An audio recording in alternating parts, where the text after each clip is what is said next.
Bonjour à toutes et à tous. Alors, hop, je vais vous partager mon écran. Normalement, vous devez voir la présentation qui s'affiche. Hop, alors ça, je vais... Quelques informations pratiques. Le webinaire est enregistré. Donc, si vous ne voulez pas apparaître, faites-le nous savoir pour qu'on vous enlève.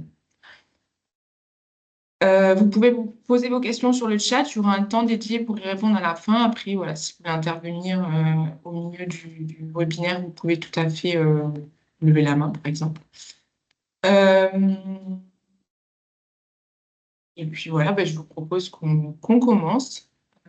Je vérifie juste si c'est bon. Hop.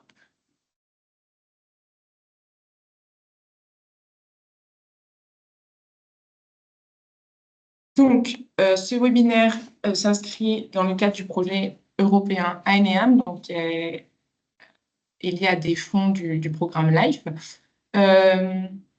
Donc, nous avons réalisé une série de webinaires cette semaine. Peut-être vous en avez déjà suivi certains, qui vont aussi se poursuivre dans le reste de la semaine. Donc, rapidement, pour ceux qui auraient déjà suivi des webinaires, le projet ANEAM, donc c'est un projet européen qui vise à accélérer la transition des industries agroalimentaires de l'Union européenne, notamment lié à tout ce qui est efficacité énergétique, donc qui dure 36 mois avec un budget d'environ 1,58 million. Les partenaires, donc il y a 8 partenaires de 4 pays différents, 2 pour la France, 2 pour l'Espagne, 2 pour l'Italie et 2 pour la Pologne, avec à chaque fois un centre plutôt technique, donc en France avec le crédit agroalimentaire, et un centre plus, soit un cluster, soit une fédération. Par exemple, en France, on va avoir le pôle de compétitivité Innovanews. On ne voit pas les diapositives défiler. Ah, pardon, autant pour moi. Alors, hop, là, ça marche mieux. Voilà. Hop, donc on en est là. Donc dans ce projet, actuellement, on a déjà réalisé 80 audits énergétiques dans les industries de l'agroalimentaire. Actuellement, on est en train de faire un programme d'accélération des connaissances, donc c'est ces sessions de webinaire. Et puis, le projet va continuer avec de l'efficacité énergétique sur des mesures bien précises au sein des industries de l'agroalimentaire.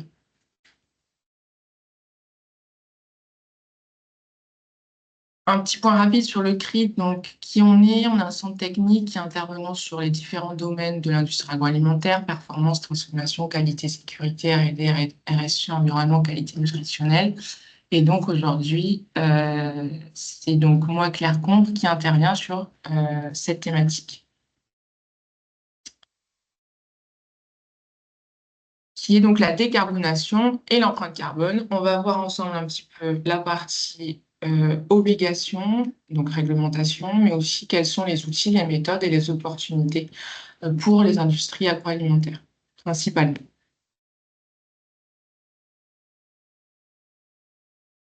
Donc, bah, c'est ce que je viens de vous dire sur le programme. Alors, un petit point de contexte quand même pour commencer. Le changement climatique, donc, qui est en cours et qui est donc d'origine anthropique, ça, je ne vais pas vous le démontrer. Les conséquences, elles sont déjà perçues. On le voit actuellement, on est en pleine canicule, par exemple. Et donc, ce changement climatique, il va avoir plusieurs conséquences, notamment, il va faire de plus en plus chaud, mais pas que, hein. Il y a plein d'aléas climatiques qui vont être de plus en plus euh, présents, par exemple. Et donc là, vous avez un graphique qui est issu du 6e rapport du GIEC, qui montre que les choix qu'on fait aujourd'hui impactent notre vie de demain. C'est-à-dire que sur ce graphique, vous avez l'évolution des températures, enfin des- des changements de température et des variations de température par rapport au normal de température annuelle depuis 1900 jusqu'à nos jours et des projections dans le futur en fonction de ce qu'on va faire aujourd'hui. Donc, tout en bas, la projection, c'est si aujourd'hui on s'active drastiquement à baisser nos émissions de gaz à effet de serre, et tout en haut, c'est si on reste plus ou moins comme actuellement. Et donc, on peut imaginer qu'on va avoir de plus en plus chaud, en tout cas, en fonction de ce qu'on va faire aujourd'hui, les températures à 2100, par exemple, vont être impactées. Donc, tout ce qu'on fait aujourd'hui, ça nous permet de limiter la hausse de ces températures. C'est pour ça qu'agir maintenant, c'est prévoir et éviter un changement trop important dans les années à venir. Un petit point quand même donc sur le changement climatique et sur les causes de ce changement climatique. On parle beaucoup de gaz à effet de serre, mais pour la suite, c'est important que tout le monde soit au même niveau d'information. Donc, les gaz à effet de serre sont des constituants gazeux de l'atmosphère qui absorbent et réémettent le rayonnement infrarouge. Alors, il y en a 4 grandes familles qui sont notamment d'origine anthropique, donc générées par les activités humaines. Le premier, ça va être le CO2 pour 3/4 des émissions de gaz à effet de serre. Celui-ci va avoir un PRG de 1. Le PRG, c'est le pouvoir de réchauffement par rapport au CO2. Il a une durée de vie de 125 ans, donc c'est une estimation du temps de vie dans l'atmosphère une fois qu'il est émis. Et puis, sa principale source, il va être d'origine fossile, c'est-à-dire charbon, pétrole, gaz, par exemple, certaines industries comme le ciment. Ce CO2, donc, il a un PRG de 1, ça veut dire que ça va être le gaz à effet de serre de référence pour tous les autres gaz à effet de serre, et j'y reviendrai plus tard. On a ensuite pour environ 16% le méthane. Lui, il va avoir un PRG de 30, c'est-à-dire qu'il va avoir un pouvoir de réchauffement 30 fois plus important que le CO2. Une durée de vie un peu moindre et il va être notamment issu de tout ce qui va être élevage du ruminant, culture du riz par exemple, les décharges qui vont être en fait en fermentation et qui vont émettre ce méthane, les exploitations pétrolières et gazières. Ensuite, on va avoir tout ce qui est engrais azotés, donc protoxyde d'azote, avec un PRG là encore plus important que le CO2, une durée de vie aussi jusqu'à 150 ans, qui va représenter environ 6% des émissions de gaz à effet de serre. Enfin, dernière famille qui regroupe un certain nombre de gaz, mais je ne vous ai pas mis le détail, ce sont les gaz fluorés, où là, on va atteindre des PRG vraiment très importants, une durée de vie 120 ans, mais c'est surtout ce PRG qui va être très très important et qui va impacter grandement sur le changement climatique. Principale source, ça va être tout ce qui est aérosol, gaz réfrigérant, finalement tout ce qui va se retrouver dans vos climatiseurs et qui va être d'origine fluorée. Voilà pour ça. Je reviendrai un petit peu après sur ces gaz à effet de serre et sur notamment comment est-ce qu'on calcule les bilans de gaz à effet de serre. Si on se remet un petit peu dans le contexte de la réglementation, donc là, on a un certain historique de la réglementation au niveau international et au niveau européen. Donc, il y a des choses qui commencent à dater. Par exemple, le sommet de la Terre à Rio, donc on est en 92, la signature du protocole de Kyoto. Un point important, ça reste les accords de Paris en 2015, lors de la COP 21, durant lesquels il avait été signé l'intention de poursuivre les efforts pour limiter l'augmentation de la température moyenne planétaire bien au-dessous de 2 degrés par rapport au niveau pré-industriel et de viser, si possible, une limitation à plus 1,5. Là, les derniers rapports, notamment les dernières études, montrent que 1,5, déjà, c'est compromis, voire c'est inatteignable. L'objectif, quand même, c'est de limiter au maximum cette hausse, puisque, comme je l'ai présenté juste avant, la moindre hausse va avoir un impact important derrière pour le quotidien sur la planète.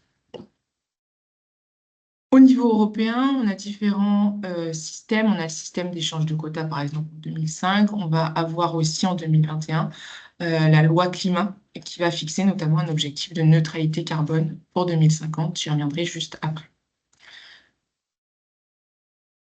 Alors, je peux dire un petit point sur la réglementation en Europe plus spécifiquement et notamment la CSRD.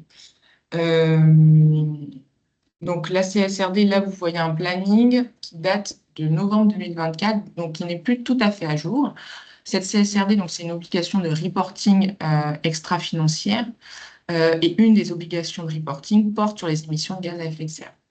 Cependant, depuis, il est passé une directive Omnibus, directive appelée Stop the Clock, qui a été transcrite en loi française, donc dite la loi d'adultes, 5. Cette directive omnibus, elle impacte en partie la CSRD, dans le sens où le nombre d'entreprises soumises est diminué. Pour les PME, on a un cadre volontaire qui est créé. Il y a certaines obligations qu'on appelle le SRS qui ont été révisées. On garde quand même le principe de double matérialité et les échéances sont reportées. Par exemple, il devait y avoir des échéances en 2026-2027, elles vont être reportées sur 2028-2029. Donc, ça reporte un petit peu toutes ces échéances. C'est vrai qu'il y avait eu pas mal de communication sur cette réglementation-là, avec un impact sur les plus petits qui va aller devoir rendre des comptes aux plus grands. On peut s'attendre à ce que ça reste quand même un petit peu le cas, mais ça va être décalé dans le temps. Et puis, il y a ce cadre volontaire pour les PME qui peut être intéressant pour des entreprises qui voulaient se structurer sur ces questions de reporting extra-financier, par exemple. Si on fait un focus en France, donc il y a le décret 2022-982 du 1er juillet 2022 qui oblige les entreprises de plus de 500 salariés à réaliser un bilan de gaz à effet de serre. C'est à faire tous les 4 ans. Les résultats sont à publier sur le site officiel donc, qui s'appelle bilanges-adem.fr. Je vous ai mis le lien. C'est un site public, donc vous pouvez vous inscrire et consulter les bilans d'autres entreprises. Je vous ai mis la fiche à droite, donc là c'est Ponzani, mais ça pourrait être n'importe quelle entreprise qui est soumise à obligation et qui respecte cette obligation là-dessus. Le bilan de gaz à effet de serre doit être effectué sur les émissions directes et indirectes, anciennement scope 1, 2 et 3, c'est-à-dire que ça doit être assez exhaustif. Depuis 2022, il y a eu un changement. Avant, elle n'avait pas obligation de réaliser ce bilan sur l'ensemble des émissions. Maintenant, c'est sur l'ensemble des émissions significatives. Donc ça, c'est quand même une avancée.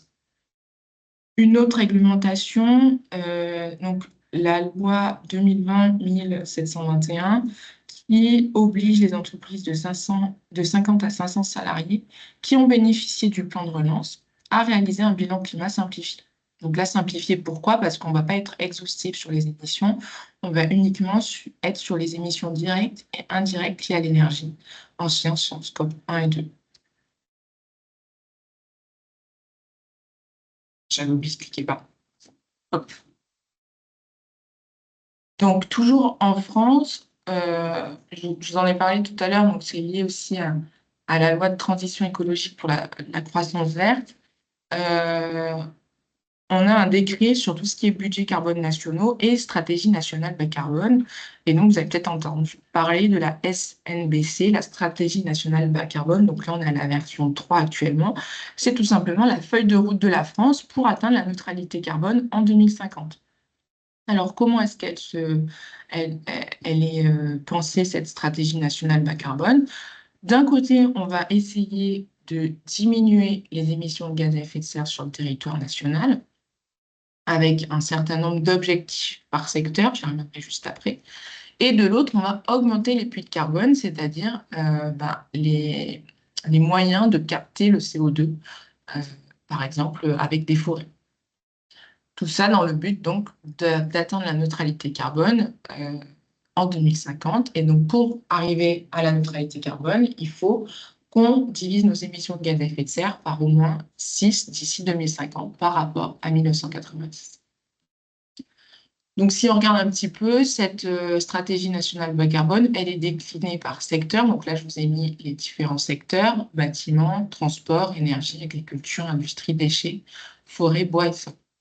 Donc, vous voyez qu'il y a une partie en bleu, une partie en vert. La différence, c'est que sur la partie verte, on va être sur des puits de carbone, alors que sur tous les secteurs bleus, on va plutôt être sur des sources d'émissions, à ceci près que l'agriculture peut être à la fois un puits et une source d'émissions. Et c'est toute la particularité de ce secteur, notamment. Justement, si on fait un focus un petit peu sur les secteurs qui nous intéressent plus aujourd'hui, si je prends l'agriculture, par exemple, on va avoir des objectifs de réduction à 2030 et à 2050. Et donc, si vous allez voir dans le détail cette stratégie, vous allez avoir des pistes d'action pour arriver à ces objectifs de réduction des émissions de gaz à effet de serre. Par exemple, développer l'agroécologie pour l'agriculture.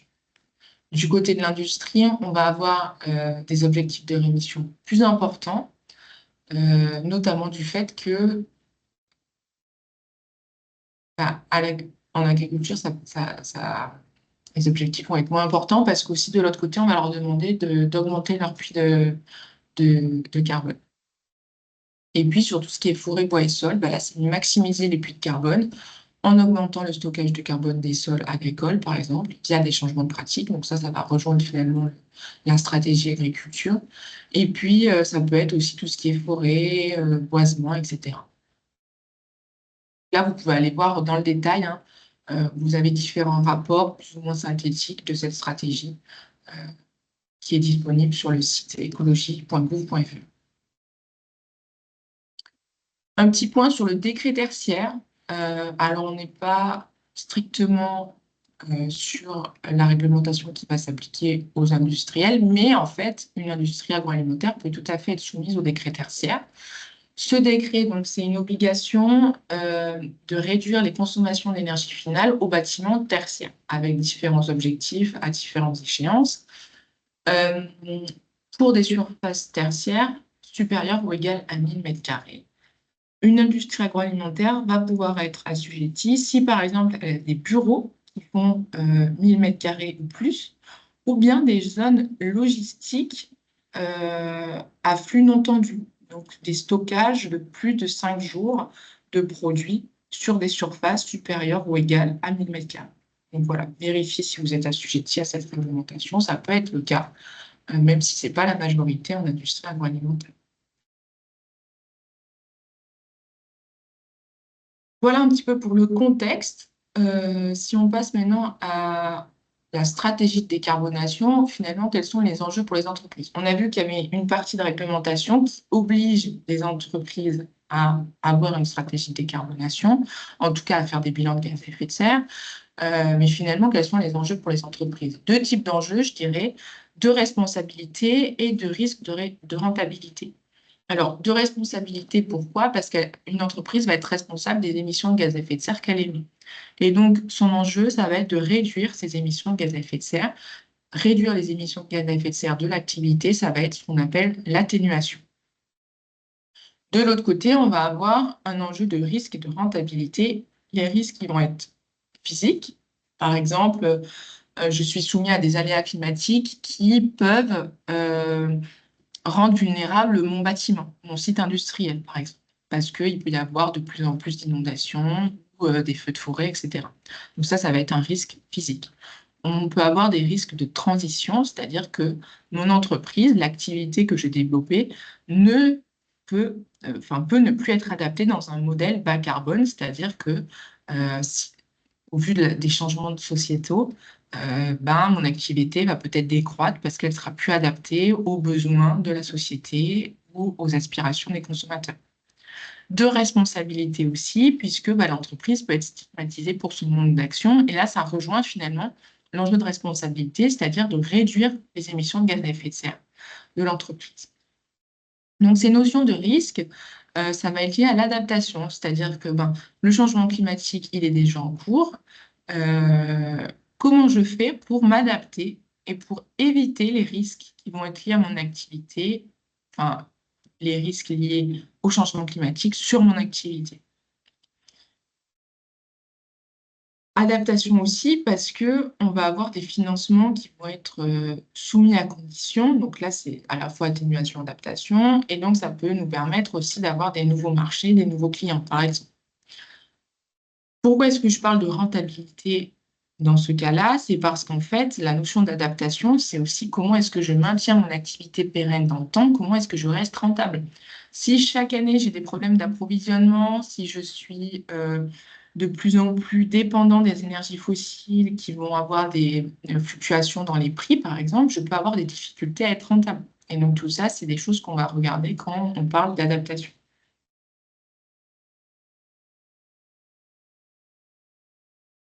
Finalement, donc, les enjeux pour les entreprises, c'est aussi d'anticiper le futur. Alors, ça peut être une stratégie de décarbonation, ça va permettre différents points. Ça va permettre d'être un outil d'aide à la décision et à l'action, c'est-à-dire ne pas chercher qui est responsable, mais agir. Lorsqu'on se lance dans une stratégie de décarbonation, on va commencer par faire un état des lieux. Euh, Peu importe si on est mieux ou moins bon que le concurrent, par exemple, c'est se dire qu'est-ce que je peux faire pour faire mieux. Et donc, quelles actions vont avoir un impact pour atténuer mes émissions de gaz à effet de serre.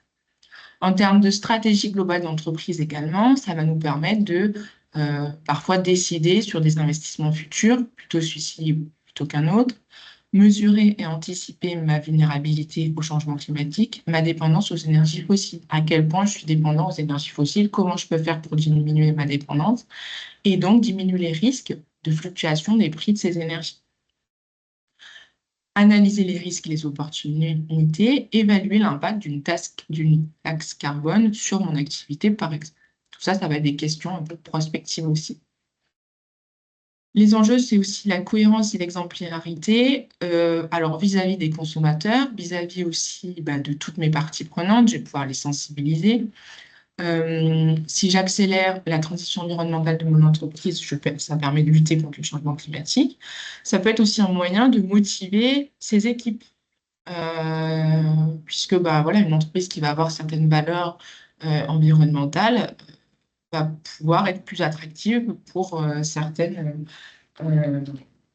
équipes, mais aussi certains salariés qui souhaiteraient rejoindre l'entreprise.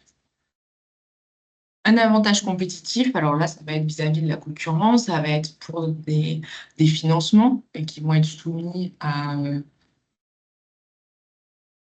certaines clauses environnementales, par exemple certains prêts BPI, par exemple, déjà actuellement, qui sont soumis à des engagements environnementaux de l'entreprise,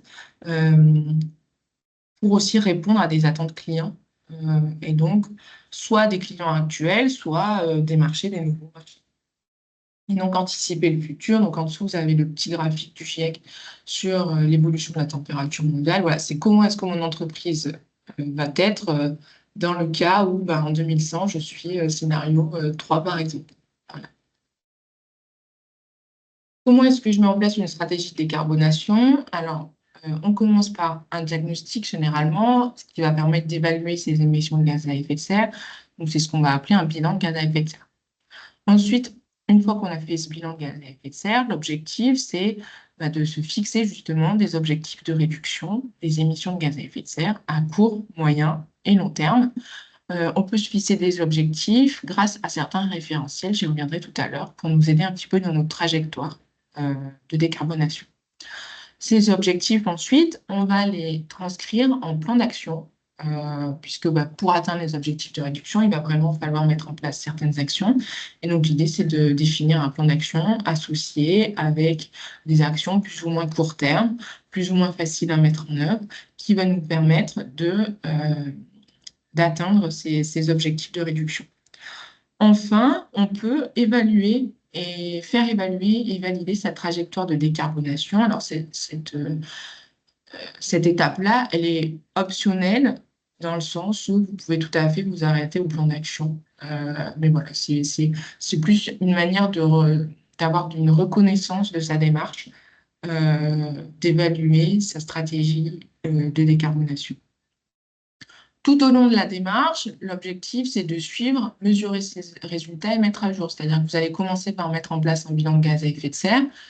Une fois que vous avez mis en place certaines actions, vous pouvez essayer de mesurer les résultats de ces actions. Est-ce que vous avez bien les diminutions de gaz à effet de serre attendues? Et vous pouvez aussi mettre à jour votre bilan de gaz à effet de serre. Alors, ça peut être tous les ans si vous êtes équipé pour, j'ai envie de dire, ou bien tous les 4 ans, par exemple, comme la réglementation l'impose aux entreprises soumises à obligation. Tout au long de la démarche, une chose importante aussi, ça va être de communiquer. Communiquer en interne et auprès de ses parties prenantes pour informer de sa démarche, pour aussi que ce soit compris, par exemple au niveau des clients, si vous avez des changements dans vos produits parce que vous considérez que c'est meilleur pour l'environnement.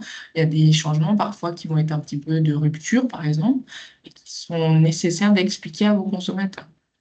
Mais c'est aussi de communiquer auprès de vos fournisseurs parce que vous allez peut-être avoir des nouvelles attentes vis-à-vis d'eux, et donc c'est de les informer sur vos nouveaux cahiers des charges, par exemple. C'est aussi en interne, puisque une démarche comme ça va être portée par une équipe dans l'entreprise, et donc l'idée, c'est aussi qu'elle soit informer et sensibiliser. Et c'est finalement le troisième socle de cette démarche, c'est sensibiliser pour favoriser l'engagement dans sa chaîne de valeur. Donc ça, c'est sensibiliser à la fois en interne, ses salariés, pour bien comprendre où va l'entreprise, quel est l'objectif, et aussi pour motiver les équipes à mettre en place le plan d'action derrière. L'idée, c'est que ce soit un plan d'action qui soit un petit peu à la charge de plusieurs services dans l'entreprise et pas seulement à un ou une responsable RSE, par exemple. Parce que là, ça va être difficile de vraiment mettre en marche la stratégie dans l'entreprise.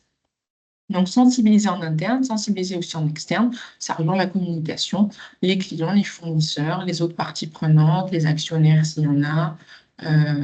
Voilà. Et puis la direction, bien sûr, qui doit être motrice de cette démarche. Donc, tout commence finalement avec le bilan de gaz à effet de serre. Et donc, c'est ce qu'on va voir un petit peu. Quel est l'objectif de ce bilan? Alors, qu'est-ce que ce n'est pas? Ce n'est pas une finalité en soi. Ce n'est ni fini ni exhaustif. Ce n'est pas forcément très précis et ce n'est pas un benchmark.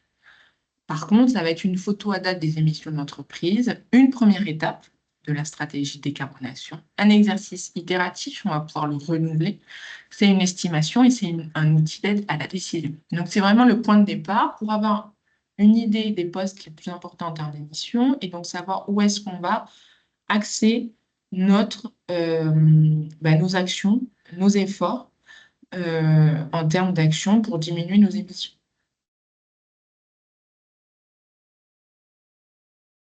Pardon, j'ai des petits soucis dans le passage des diapos. Donc là, je vous ai mis deux définitions qui se recoupent finalement. L'empreinte carbone, on va dire que c'est l'ensemble des gaz à effet de serre émis par effet direct ou indirect par un individu, une organisation, un événement ou un produit. Le bilan de gaz à effet de serre, c'est un état des lieux des émissions de gaz à effet de serre générées par une entreprise sur une période donnée. Finalement, quand on parle de bilan de gaz à effet de serre, ça va vraiment être sur une entreprise. Si on parle du bilan d'un produit, on va plutôt parler d'une empreinte produit, de l'empreinte d'un projet. Voilà. Ce bilan de gaz à effet de serre, il va être sur une seule catégorie d'impact, le changement climatique. Donc là, c'est une petit graphique. Vous voyez que, alors c'est marqué bilan carbone, c'est plutôt bilan de gaz à effet de serre. Il va être uniquement sur l'aspect changement climatique, alors que par exemple, une ACV va être multicritère.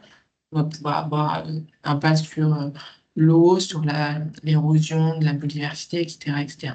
Donc là, on est vraiment monocritère, changement climatique. Différentes méthodes de comptabilité carbone et donc de réalisation de ce bilan de gaz à effet de serre. Vous pouvez utiliser par exemple la méthode bilan carbone, qui est une méthode, donc vous voyez, il y a un petit R, c'est une marque déposée également. C'est-à-dire que si vous utilisez la méthode bilan carbone, vous avez un certain nombre d'exigences à respecter. Si vous voulez vraiment apposer le terme bilan carbone, vous devez respecter à la fois la réalisation d'un bilan de gaz à effet de serre, mais aussi tout ce qui va être plan d'action associé, sensibilisation, etc. Donc là, je vous ai mis le nouveau logo, puisqu'en 2025, la méthode bilan carbone a été renouvelée. Donc vous pouvez aller sur le site pour avoir plus d'informations sur cette méthode-là. Bilan de gaz à effet de serre, là, c'est, on va dire, les exigences liées au bilan de gaz à effet de serre réglementaire, donc les entreprises qui sont soumises à obligation, plus de 500 salariés pour la métropole. Vous avez également la méthode Greenhouse Gas Protocol, de son petit nom GHG Protocol, qui va être une méthode plus internationale. Bilan carbone, c'est une méthode qui est française, mais qui a quand même un essor international. Mais voilà, GHG Protocol, ça va être très international. Et l'ISO 14064, donc qui est la norme sur les méthodes de bilan de gaz à effet de serre, sachant que toutes les méthodes d'avant sont basées sur cette norme, et donc elles sont assez proches. Il y a certaines différences de prise en compte de certains éléments, mais voilà, globalement, il y a des choses qui sont quand même très proches. Une information, la méthode bilan carbone vous permet une extraction selon les autres méthodes. Donc là, je vous ai mis une petite capture écran du fichier bilan carbone. Dedans, vous voyez que vous avez l'export au format bilan carbone tel que la méthode le souhaite, mais aussi bilan de gaz à effet de serre réglementaire. Là, c'est pour l'Observatoire de la comptabilité carbone en France, pardon. Et là, c'est sur format GHG protocole et ISO 14064. Donc, si vous utilisez cette méthode, mais que vous devez répondre à différentes obligations, vous pouvez tout à fait extraire les résultats à ces différents formats. Bilan de gaz à effet de serre, finalement, de quoi on parle? Eh bien, on parle des émissions donc, directes et indirectes, on l'a vu dans la définition, de l'entreprise. Les émissions directes, ça va être des sources d'émissions de gaz à effet de serre fixes et mobiles qui vont être contrôlées par la personne morale, l'organisation. On va avoir, par exemple, tout ce qui est consommation d'énergie fossile. Si vous avez du gaz, si vous utilisez du carburant parce que vous avez une flotte de véhicules, par exemple. Tout ça, ça va être des émissions directes. Anciennement, Scope 1. Alors, pourquoi anciennement? Parce que dans les nouvelles réglementations, BGS réglementaires, mais aussi dans le bilan carbone, par exemple, on ne parle plus de Scope, mais on parle d'émissions directes ou indirectes. Je vous ai quand même mis les deux pour avoir voilà, une idée des correspondances, puisqu'on entend encore parfois parler de ces scopes. On va avoir les émissions indirectes liées à l'énergie électrique, donc pour un usage en propre, une électricité achetée, donc c'est anciennement scope 2.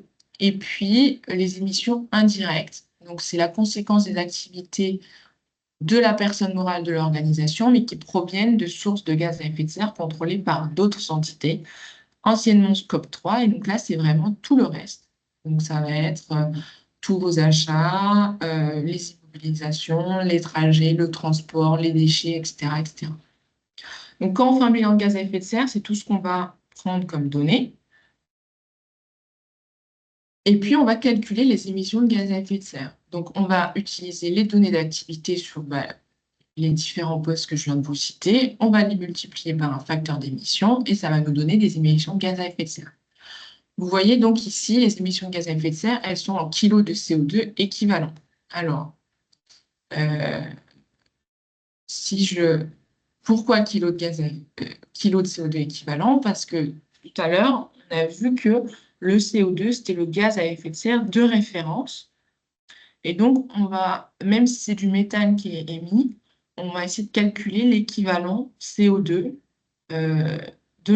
l'impact de ce méthane comme si ça avait été du CO2. C'est pour ça qu'à la fin, on peut tout additionner parce qu'on a des CO2 équivalents, c'est-à-dire que ce n'est pas forcément du CO2 qui est émis, ça peut être du méthane, du protoxyde d'azote, des gaz fluorés, etc.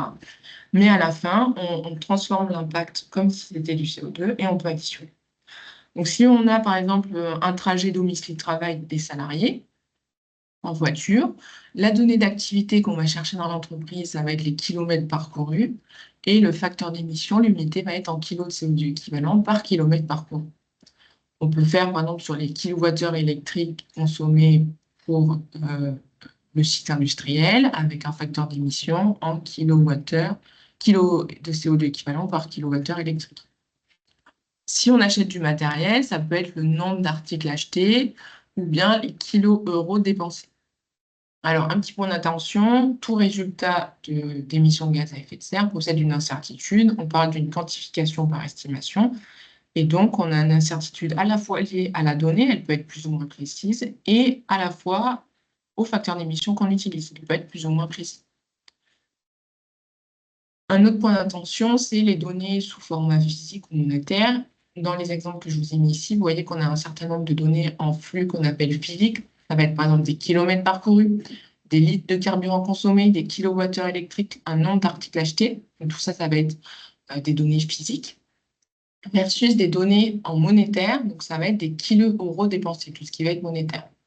À savoir que les données monétaires sont source d'incertitudes importantes, notamment du fait des facteurs d'émission associés, donc il faut toujours privilégier les données physiques dès lors que l'on peut.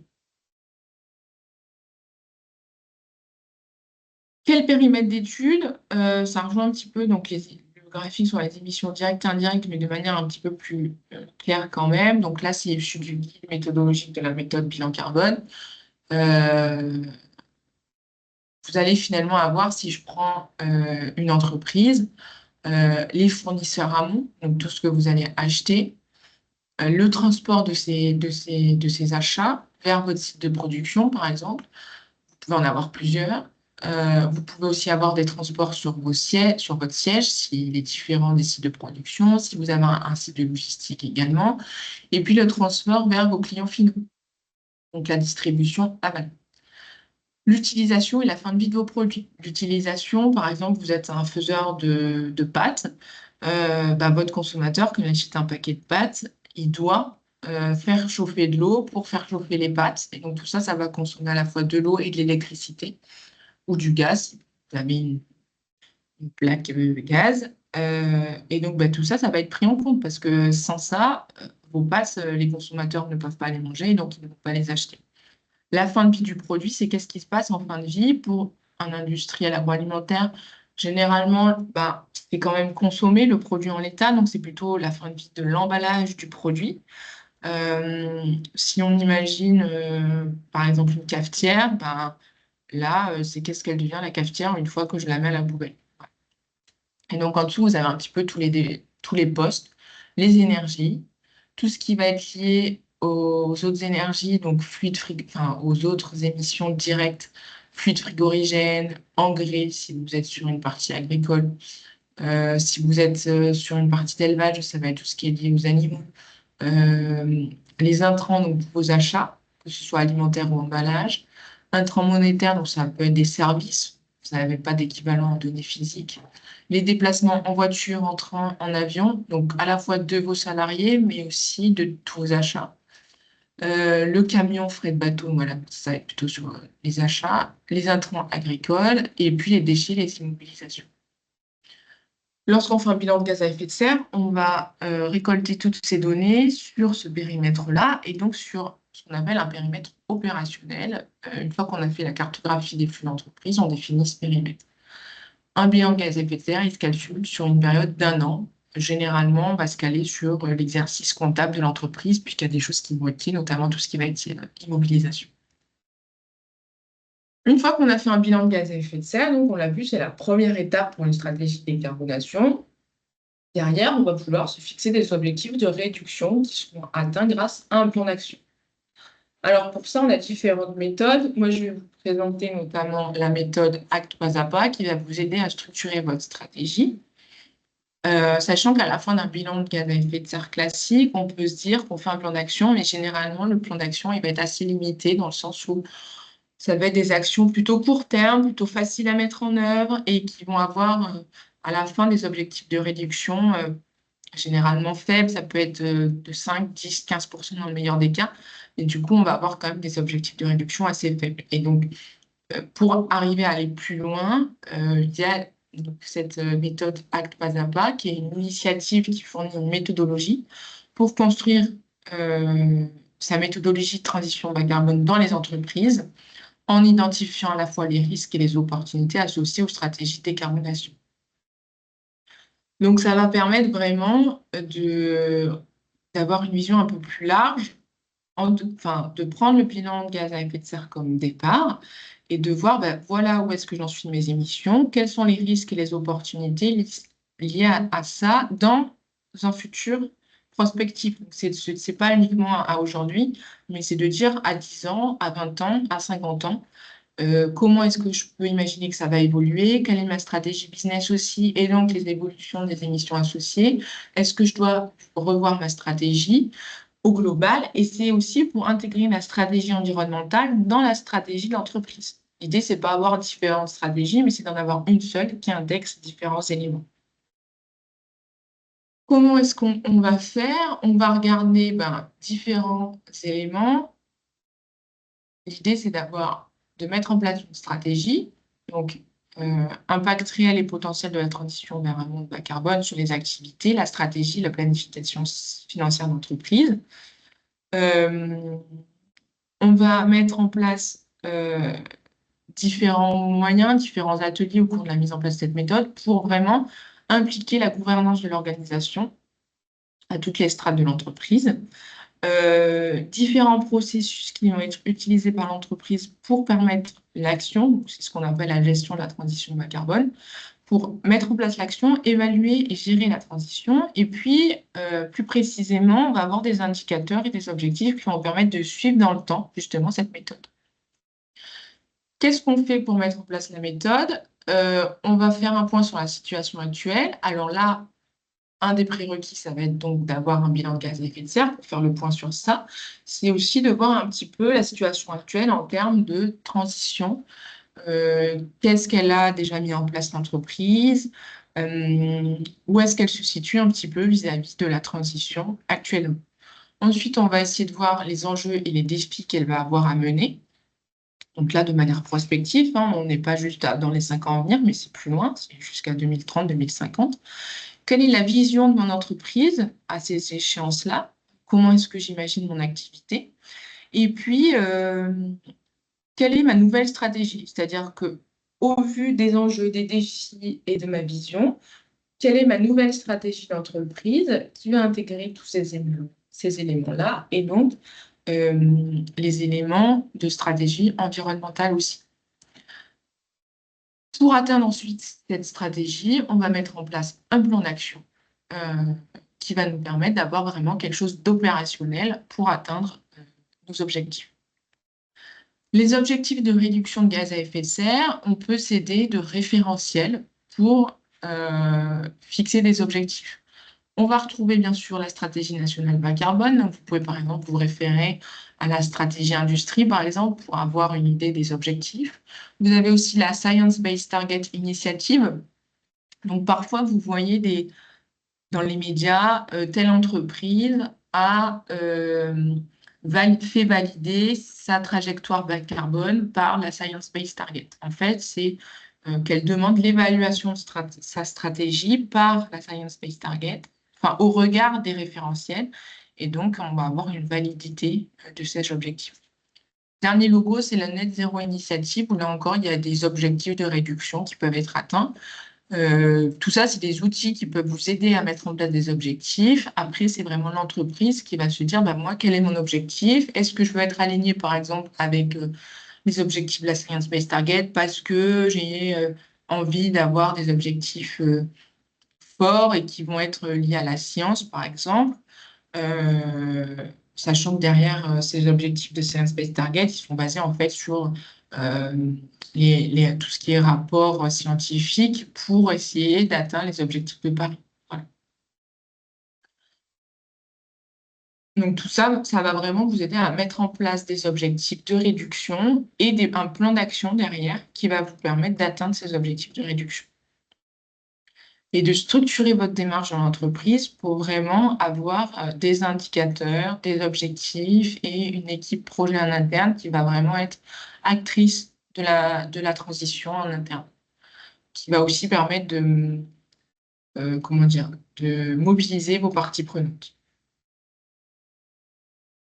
Une fois qu'on a fait ça, on peut donc évaluer sa stratégie pour la faire valider. Je vous ai mis là acte évaluation. Donc là aussi, c'est une initiative qui fournit une méthodologie pour évaluer la transition bas carbone dans les entreprises et les investissements. Donc ça, c'est pour les entreprises matures. Si vous n'avez pas fait de gaz à effet de serre, il est inutile d'imaginer de faire une évaluation puisque vous n'avez rien mis en place. Enfin, vous pouvez avoir mis en place des choses, non, je vais changer mes propos, vous pouvez mettre en place des choses, mais potentiellement, vous allez être peu structuré. En tout cas, c'est vraiment pour des entreprises matures qui ont mis en place une stratégie de décarbonation avec des objectifs associés, des indicateurs associés et qui ont envie de voir est-ce que leur stratégie semble cohérente au regard des divers enjeux. Ces deux méthodes, acte évaluation et pas à pas, elles ont été développées en partie par la France et donc notamment via l'ADEME. Je vous ai mis le lien, si vous voulez aller voir plus en détail ces deux initiatives, donc c'est actinitiative.org. Vous avez toutes les informations sur comment est-ce que ça se passe, la durée, etc. Quel financement pour le bilan de gaz à effet de serre? Il existe un dispositif opéré par BPI, financé par l'ADEME, qui s'appelle le diagnostic décarbonation, qui vous permet donc d'avoir un bilan de gaz à effet de serre de calculer et un premier plan d'action pour vous aider à passer en mode transition. Voilà. Et puis, si de l'autre côté, vous voulez aller plus loin, par exemple, tout ce qui va être lié à acte pas à pas, par exemple, vous pouvez faire appel à Pacte Industrie qui, là, vous permet une prise en charge de acte pas à pas, de acte évaluation, mais aussi de tout ce qui va être lié à l'énergie. Donc, j'ai parlé de décarbonation au sens large. Il y a bien sûr le volet énergie et actuellement, on est dans une semaine de l'énergie. Donc, dans Pacte Industrie, on a aussi un volet sur tout ce qui est audit énergétique, efficacité énergétique et comment diminuer l'impact de mon entreprise sur ce volet-là. Si vous voulez plus d'informations sur la partie financement, qui n'était pas forcément l'objectif du webinaire aujourd'hui, vous pourrez revoir le replay d'un webinaire qui a eu lieu hier et qui était vraiment sur les financements publics liés à l'efficacité énergétique, la décarbonation. Voilà pour ça. Alors, je ne sais pas si il y a des questions. Je vais essayer de regarder ça. Hop. Ou Solène, si tu peux me dire. En tout cas, si vous avez des questions, hop, je vais regarder. Je vois qu'il n'y a pas de questions. Voilà, donc si vous avez des questions, c'est le moment. En attendant, vous avez le programme de la suite des webinaires qui s'affiche à l'écran. À savoir que d'ici 11 h, donc à 11 h, vous aurez un autre webinaire sur tout ce qui est stratégie d'achat d'énergie avec Collectif Énergie, qui va vous expliquer tous les rouages pour acheter son énergie de la meilleure façon. Et c'est très intéressant parce que ça peut vous amener à faire des économies d'énergie. Voilà, et puis tous les autres, les leviers pour décarboner les procédés en IA, donc ça c'est cet après-midi. Et puis voilà, je vous laisse le programme, vous pouvez toujours vous inscrire, même à la dernière minute, il n'y a aucun souci. Voilà, et puis donc là vous avez mes coordonnées dans la présentation. Voilà, je vous remercie pour votre attention. Je vois qu'il y a des personnes qui écrivent dans le chat, donc c'est peut-être des questions. Je vais attendre, on a encore un peu de temps avant la fin du webinaire.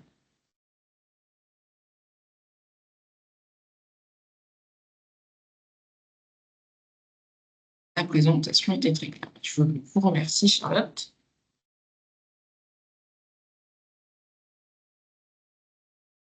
Peut-être en attendant, on va lancer un petit sondage. Voilà, c'est vraiment 4-5 questions rapides qui va nous permettre après d'avoir des petits indicateurs sur tous nos webinaires. Donc, je vous remercie d'avance d'y répondre. Ça s'affiche sur votre écran normalement. C'est vraiment rapide et ça nous aidera pas mal.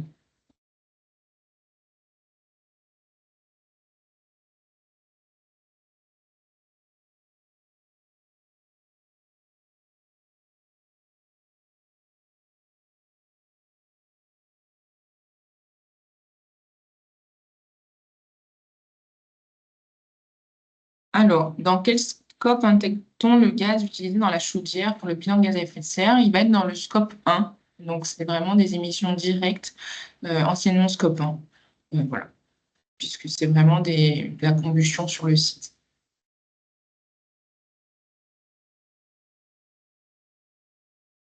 J'espère que ça répond à votre question. S'il n'y a pas d'autres questions, je vous propose d'arrêter le webinaire. Voilà, merci à tous. N'hésitez pas à poursuivre la session de webinaire de cette semaine. Et puis, je vous souhaite une très bonne journée. À bientôt, j'espère, dans un autre webinaire. Et sinon, n'hésitez pas à revenir vers moi si vous avez des questions sur le sujet de la décarbonation. J'y répondrai avec plaisir. À bientôt. Au revoir.